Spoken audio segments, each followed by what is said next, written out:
കോവളം കവികൾ സ്മാരക സമിതിയുടെ സെക്രട്ടറി കോവളം രാധാകൃഷ്ണനാണ് ഞാൻ. തൊട്ടടുത്തിരിക്കുന്നത് നമ്മുടെ ചെയർമാൻ വിനോദ് വൈശാഖി, ട്രഷറർ സതീഷ് കിടാരക്കുടി. കോവളം കവികൾ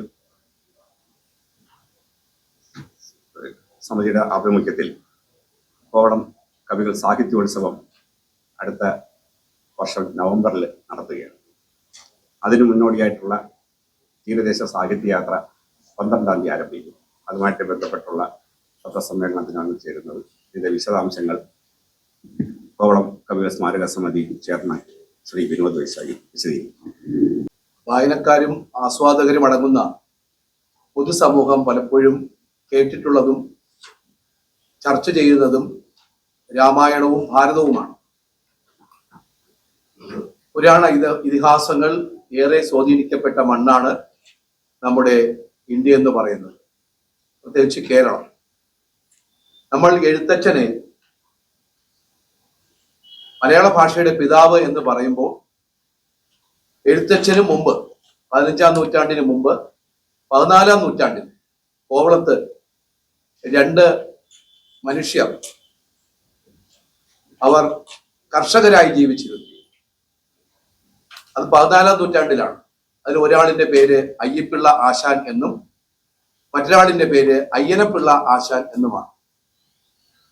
അയ്യപ്പിള്ള ആശാൻ അറിയപ്പെടുന്നത് മലയാളത്തിന്റെ ഹോമർ എന്നാണ്. അത്രമാത്രം ആ കൃതികൾ ജനങ്ങളുടെ ഇടയിൽ എത്തിയിട്ടുണ്ട്. ഈ കൃതികൾ രാമകഥ പാട്ടും ഭാരതം പാട്ടും പുസ്തകമായി പ്രസിദ്ധീകരിച്ചിട്ടുണ്ട്.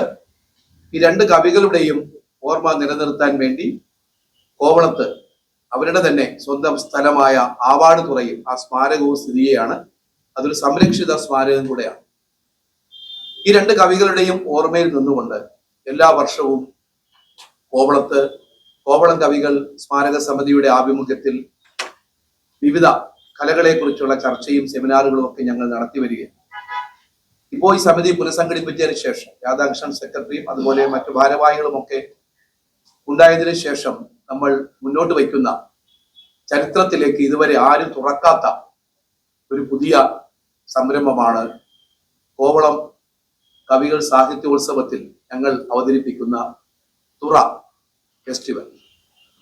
ഈ തുറ എന്ന് പറയുമ്പോൾ തന്നെ തിരുവനന്തപുരം ജില്ല മാത്രം എടുത്താൽ നമുക്ക് ഒരുപക്ഷെ ഞങ്ങൾ തന്നെ പറയുന്ന 51 തുറകളായിരിക്കണമെന്നില്ല.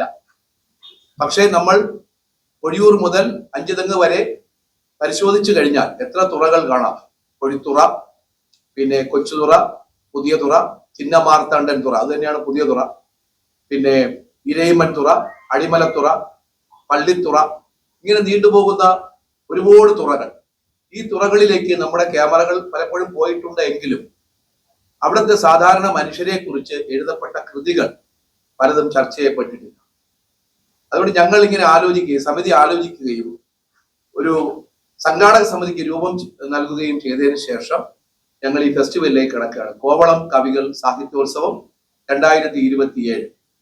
അതായത് 2027 നവംബറിലാണ് ഈ ഫെസ്റ്റിവൽ നടക്കുക. പുസ്തകോത്സവം, അതുപോലെ തന്നെ എഴുത്തുകാരുടെ സംഗമങ്ങൾ, കാവ്യ ചർച്ചകൾ, കവിയരങ്ങുകൾ, പിന്നെ പുസ്തക പ്രദർശനം, അതുപോലെ പുസ്തക പ്രകാശനം, ഇങ്ങനെ ഏറെ വൈവിധ്യമായ ഒരു ഒഴുക്കായി, കടലൊഴുക്കായി ഈ തുറ ഫെസ്റ്റ് മാറുമെന്ന് ഞങ്ങൾ കരുതുന്നു. 2027 നവംബറിലാണ് ഈ ഫെസ്റ്റിവൽ തിരുവനന്തപുരം നടക്കുക. അതിന് മുന്നോടിയായി ഈ തീരത്തെ തൊട്ടുകൊണ്ടുള്ള ഒരു സാംസ്കാരിക യാത്ര, ഈ തുറ എന്ന പേരിൽ നമ്മൾ 51 തുറകളെ മുൻനിർത്തിയുള്ള ഒരു സാംസ്കാരിക യാത്ര നടത്തുകയാണ്. ഒരുപക്ഷെ നമ്മുടെ മീഡിയ പ്രവർത്തകർക്കും ഇതൊരു അനുഭവമായിരിക്കുമെന്ന് ഞാൻ കരുതുന്നു. ഓരോ തുറയും എന്താണ് എന്ന് മനസ്സിലാക്കുവാനും അവരുടെ മനുഷ്യരുടെ ഭാഷ മനസ്സിലാക്കുവാനും കഴിയും. അപ്പോൾ ഒരുപാട് കൃതികൾ മുന്നോട്ട് വന്നിട്ടുണ്ട്. നമ്മുടെ നാട്ടിൽ, അതായത് തിരുവനന്തപുരം ജില്ല തന്നെ പരിശോധിച്ചാൽ ബർഗ്മൻ തോമസ് DC ബുക്സ് പുറത്തിറക്കിയ മാംസവും ചോരയും എന്ന പുസ്തകം എഴുതിയ ബർഗ്മൻ തോമസിന്റെ കൃതിയിൽ പോലും കടപ്പറ പാസയുണ്ട്.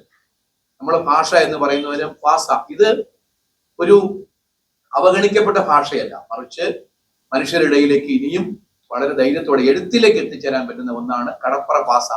D. അൽകുമാർ അതിന്റെ ഒരു നിഘണ്ടു തന്നെ തയ്യാറാക്കിയിട്ടുണ്ട്. എന്തായാലും ഇതൊരു അനുഭവമായി മാറും. തിരുവനന്തപുരം ജില്ലയിലെ എഴുത്തുകാർ മാത്രമല്ല, കേരളത്തിലെ അങ്ങോളം ഇങ്ങോളമുള്ള അംബികാസുധൻ മങ്ങാടിലേക്ക് പുസ്തകത്തിൽ പോലും ഈ തുറ അനുഭവങ്ങളുണ്ട്. സോമൻ കടലൂരിന്റെ പുസ്തകത്തിലുണ്ട്. കേരള സാഹിത്യ അക്കാദമി നീലേശ്വരത്ത് കടൽ എഴുത്ത് തന്നെ നടത്തിയിട്ടുണ്ട്. ഇനി ഞങ്ങൾക്കൊരു കടൽപ്പാട്ട് സംഘം തന്നെയുണ്ട്, പുതിയ തുറ കടൽപ്പാട്ട് സംഘം. അവരെ എല്ലാം ഒരുമിച്ച് ചേർത്തുകൊണ്ട് നമ്മുടെ കേരളത്തിലെ എഴുത്തുകാരെ ഒരുമിച്ച് കൂട്ടുന്ന പാർശ്വവൽക്കരിക്കപ്പെട്ട മനുഷ്യർ എന്തൊക്കെയാണ് അവർക്ക് പറയാനുള്ളത്, എഴുത്തിൽ അത് എത്രമാത്രം എത്തിച്ചേർന്നിട്ടുണ്ട് എന്നൊക്കെ ചർച്ച ചെയ്യപ്പെടുന്ന ജനാധിപത്യ സ്വഭാവമുള്ള ഒരു ഫെസ്റ്റിവലായി തുറ മാറുവാൻ പോവുകയാണ്. അതിന്റെ ഭാഗമായി ആദ്യത്തെ തുറ ഫെസ്റ്റ് നടത്തുന്നത് കോവളം കവികളുടെ മണ്ണിൽ തന്നെ. നമുക്കറിയാം, കോവളം കവികളുടെ ഇളയ തലമുറ എന്ന് പറയുന്നത് ഗോമതി അമ്മയായി. ഗോമതി അമ്മ ചന്ദ്രവളയം പൊട്ടിയാണ് ഈ രാമകഥ പാട്ട് അവതരിപ്പിച്ചിരുന്നത്. നടന്തനർ നദി കടന്നു നാരണൻ ഇളയനോടും തുടർന്നവർ പോനകാലം തുങ്കവച്ചിലയോൻ രാമൻ ഇടമ്പട വനമിതേതോ ഇസൽ മുനി വരനോ പണ്ടേ അടന്ത പാതകിയാൾ വാഴും വനങ്ങളും ഇതുപോലെ എൻട്രാൻ. ഇത് പഠിക്കാനൊക്കെ വലിയ പാടാണ്. പക്ഷെ ഇത് ചന്ദ്രവളയം പൊട്ടി പണ്ട് പാടിയിരുന്നു. ആ ഒഴുക്ക് നമുക്ക് നഷ്ടപ്പെട്ടു പോയി. ചന്ദ്രവളയം തന്നെ ഇപ്പോൾ ഇല്ല, നഷ്ടപ്പെട്ടു പോയി. അതുകൊണ്ട് അതെല്ലാം ഒന്ന് ഓർമ്മപ്പെടുത്തുന്ന സായാഹ്നത്തിലേക്ക്, ആദ്യത്തെ സായാഹ്നത്തിൽ ഞങ്ങൾ എല്ലാവരെയും ക്ഷണിക്കുകയാണ്. ആദ്യത്തെ പ്രോഗ്രാം നടക്കുന്നത് 12-ാം തീയതിയാണ്. 12-ാം തീയതി ഉച്ചയ്ക്ക് 2 മണിക്ക് കോവളത്ത് ആവാട് തുറയിലെ കോവളം കവികൾ സ്മാരകത്തിലാണ് ഇത് നടക്കുന്നത്, ലൈറ്റ് ഹൗസ് ബീച്ച്. അവിടെ നമ്മൾ അതിന്റെ ഉദ്ഘാടനം എഴുത്തുകാരനും അതുപോലെ സിനിമാ സംവിധായകനുമായ ശ്രീ മധുപാലാണ് തുറ ഫെസ്റ്റിന്റെ ആദ്യത്തെ ഭാഗം ഉദ്ഘാടനം ചെയ്യുന്നത്. ആ ഉദ്ഘാടനത്തിന് ശേഷം അവിടെ കെ വി മോഹൻകുമാറിന്റെ ഉല എന്ന് പറയുന്ന നോവൽ, കടൽ ജീവിതത്തെ ഒക്കെ അടിസ്ഥാനമാക്കി അദ്ദേഹം എഴുതിയിട്ടുള്ള ഉല എന്ന് പറയുന്ന നോവൽ ചർച്ച ചെയ്യപ്പെടുകയാണ്. അവിടെ മോഡറേറ്ററായി പ്രവർത്തിക്കുന്ന ഡോക്ടർ കെ ബീനയാണ്. അതിൽ ആദ്യത്തെ അവതരണം ഉലയും കടലും ഡോക്ടർ റോയി മാത്യു ആണ് അവതരിപ്പിക്കുന്നത്. രണ്ടാമത്തത് ഉലയുടെ സാംസ്കാരിക രാഷ്ട്രീയം ഡോക്ടർ സാബു കോട്ടുക്കല്ലാണ് അത് അവതരിപ്പിക്കുന്നത്. മൂന്നാമത്തത് ഉലയും ബൗദ്ധ സംസ്കൃതിയും അത് അവതരിപ്പിക്കുന്നത് നവീൻ പ്രസാദ് ആണ്. ഇത് നടക്കുമ്പോൾ തന്നെ അതിനെ അനുബന്ധിച്ചുകൊണ്ട് നമ്മൾ ഒരു രാജലക്ഷ്മിയുടെ രേഖാചിത്രങ്ങളുടെ പ്രദർശനം നടത്തുകയാണ്. ഉലയുടെ ആത്മഭാവങ്ങൾ, അതായത് മോഹൻകുമാറിന്റെ ഉല എന്ന പുസ്തകത്തിൽ രാജലക്ഷ്മിയാണ് വരച്ചിരിക്കുന്നത്. രാജലക്ഷ്മിയെ എല്ലാവർക്കും അറിയാമെന്ന് കരുതുന്നു. വിജയലക്ഷ്മിയും രാജലക്ഷ്മിയും, ബാലചന്ദ്രൻ ചുള്ളിക്കാരൻ അറിയാവുന്നവർക്ക് വിജയലക്ഷ്മി അറിയാം. വിജയലക്ഷ്മിയുടെ സഹോദരിയാണ് രാജലക്ഷ്മി. രാജലക്ഷ്മിയാണ് മനോഹരമായ ചിത്രങ്ങൾ വരച്ചിരിക്കുന്നത്. രാജലക്ഷ്മി വരച്ച ഉലയുടെ ആത്മഭാവങ്ങൾ അവിടെ പ്രദർശിപ്പിക്കും. കാരക്കാമണ്ഡപം വിജയകുമാറാണ് അത് ഉദ്ഘാടനം ചെയ്യുന്നത്. നമ്മുടെ കോവളം കവികൾ സ്മാരക സമിതിയുടെ ട്രഷറർ സതീഷ് കിടാരക്കുഴി അധ്യക്ഷനായിരിക്കും. അപ്പോ ഈ ഉല ഫെസ്റ്റിൽ നമുക്കറിയാം ഒരുപാട് കാര്യങ്ങൾ ഏറ്റെടുക്കുന്നവരാണ് മാധ്യമ പ്രവർത്തകർ എന്നുള്ളത് കൊണ്ട് തന്നെ എത്തിച്ചേരാനൊക്കെ പരിമിതിയുണ്ട്. എങ്കിലും ഞങ്ങളോടൊപ്പം സഹകരിക്കുകയും ഈ എഴുത്തിലെ കടൽ എങ്ങനെയാണ് നിലനിൽക്കുന്നത് എന്ന് അറിയാനും ശ്രമിക്കണം. നമുക്കറിയാം, കഴിഞ്ഞ മാതൃഭൂമി വാരികയിൽ 2-3 ലക്കം മുമ്പ് സ്കൂബ ഡൈവറായിട്ടുള്ള റോബർട്ട് മലിപ്പിള്ളയുടെ കവർ പേജോടുകൂടി അദ്ദേഹം നടത്തിയുള്ള സഞ്ചാരങ്ങളെ കുറിച്ചുള്ള ഒരു ലേഖനം തന്നെ പുറത്തു വന്നു. ഇതെല്ലാം പുറം ലോകത്ത് എത്തട്ടെ. എഴുത്തുകാർ ഇനിയും പമ്മി ഇരിക്കാതെ പുറത്തു വരട്ടെ. നമുക്ക് കട്ടമരത്തിന്റെയും വള്ളത്തിന്റെയും അതുപോലെ കടൽ പോലീസിന്റെയും ഒക്കെ ഭംഗിയിൽ കുറെ ദിവസം, 1 വർഷത്തോളം നീണ്ടു നിൽക്കുന്ന ഈ പരിപാടി ആസ്വദിക്കാമെന്നാണ് കരുതുന്നത്. ഇതിൽ പങ്കെടുക്കാൻ എത്തിച്ചേർന്ന എല്ലാവരും ഞങ്ങൾ അഭിവാദ്യം ചെയ്യുന്ന, ഒപ്പം വിട്ടുപോയിട്ടുണ്ടെന്ന് ഞങ്ങളെല്ലാം പറഞ്ഞു. ഞങ്ങളെ ഒന്ന് തലോടണം എന്ന് പറയാനാണ് ഞങ്ങൾ ആഗ്രഹിക്കുന്നത്.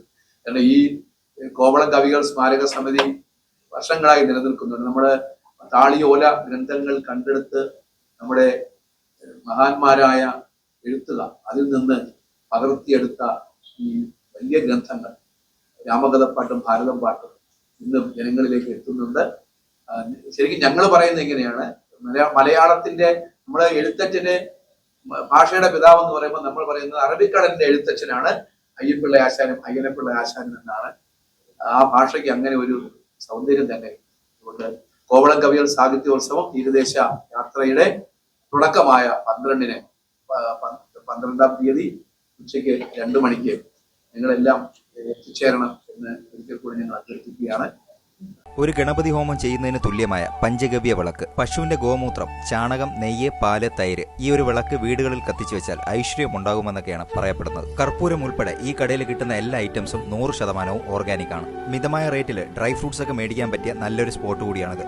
ഡ്രൈ ഫ്രൂട്ട്സിന്റെയൊക്കെ ക്വാളിറ്റി ഈ വീഡിയോയിൽ തന്നെ നിങ്ങൾക്ക് കാണാം. വാഗമണിൽ സ്വന്തം സ്ഥലത്ത് കൃഷി ചെയ്യുന്ന സ്പൈസസ് ആണ് ഇവരിവിടെ സെയിൽ ചെയ്യുന്നത്. മിതമായ റേറ്റിൽ ഇതെല്ലാം കൊടുക്കാനുള്ള കാരണവും അത് തന്നെയാണ്. ഞായറാഴ്ച മാത്രം ഉച്ചയ്ക്ക് 3 മണി വരെയും ബാക്കിയുള്ള ദിവസങ്ങളിൽ രാവിലെ 8:30 മണി തൊട്ട് രാത്രി 8:30 മണി വരെയാണ് ഈ കടയുടെ സമയം. ഓർഗാനിക് ഐറ്റംസ് മാത്രമല്ല, ഹോം മെയ്ഡ് ചോക്ലേറ്റ്സും നാടൻ നെയ്യ് വേണ്ടവർക്ക് അതും ഇവിടെയുണ്ട്. ഇവരുടെ ഫോൺ നമ്പർ വീഡിയോയുടെ അവസാനം ഞാൻ കൊടുക്കുന്നുണ്ട്. 5 കിലോമീറ്റർ വരെ ഇവരെ തന്നെ ഡെലിവറിയും ചെയ്യുന്നുണ്ട്. വീഡിയോയിൽ കാണിച്ചിട്ടുള്ള ഏതെങ്കിലും ഐറ്റംസ് നിങ്ങൾക്ക് ആവശ്യമുണ്ടെങ്കിൽ നേരിട്ട് വന്നോ അവരുടെ ഫോൺ നമ്പർ മുഖാന്തരമോ നിങ്ങൾക്ക് ബന്ധപ്പെടാവുന്നതാണ്. ക്രിസ്മസ് ആയതുകൊണ്ട് ഹോം മെയ്ഡ് വൈനും ഇപ്പോൾ ഇവിടെയുണ്ട്. ഇത് ചെറിയൊരു കടയാണ്, കുറച്ച് ലേഡീസ് ചേർന്നാണ് ഇത് നടത്തുന്നത്. തിരുവനന്തപുരം വല്യശാല ജ്യോതിപുരം ലേനിലാണ് വാഗമൺ സ്പൈസസ് എന്ന ഈ കടയുള്ളത്. ഗൂഗിൾ മാപ്പിലും കടയുടെ ലൊക്കേഷൻ കിട്ടുന്നതാണ്.